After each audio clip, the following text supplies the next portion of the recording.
The Smiling Clown. I had never been to this park because that was where all the older kids hung out. There was no one there, and so we began wandering around looking for anyone because it was pitch black at the time. 2 hours passed and we began hearing strange noises from the nearest forest. We didn't think much of it because it was a noisy neighborhood. We told our friend to come and he said that he was on his way. Some time passed and there was no sign of him, so we were about to leave. It was getting late, but then we heard a loud scream behind us. My friend insisted that we should check it out because it sounded like our friend and I agreed too, but I was very scared, so I stayed a bit further back. I saw a red ball slowly roll out to us, and I ran. A few minutes passed by, and I am running in circles. I saw the park, and I also saw someone. I shouted at them, but there was no response. They turned and looked at me. They stood still, and half of their face was black.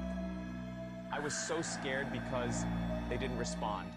I looked back at the person, and he was gone. I saw my friend stand up and scream. He ran at me limping as he was getting chased by a person dressed in full black and a clown mask. The clown ran full speed at us and was faster. I froze thinking at what I should do, and I did something I regret doing. I ran towards the clown as my scooter was not far from him. I picked it up and saw my friend leave me behind. I tried to get away as fast as I could, but the clown grabbed me and threw me to the ground. He stared at me, not saying a word, and began stabbing me in the leg. I can still feel the pain of the knife as he began working his way up my body. I thought I was hoping to die.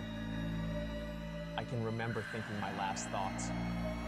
Out of some miracle, I heard some police sirens coming.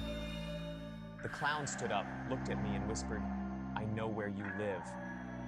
A year later, I remember walking home. When I turned the corner where my house was, I see a man standing there smiling at me. I ran as fast as I could to my house and locked it. After that experience, I moved far from that town. Subscribe and follow for more.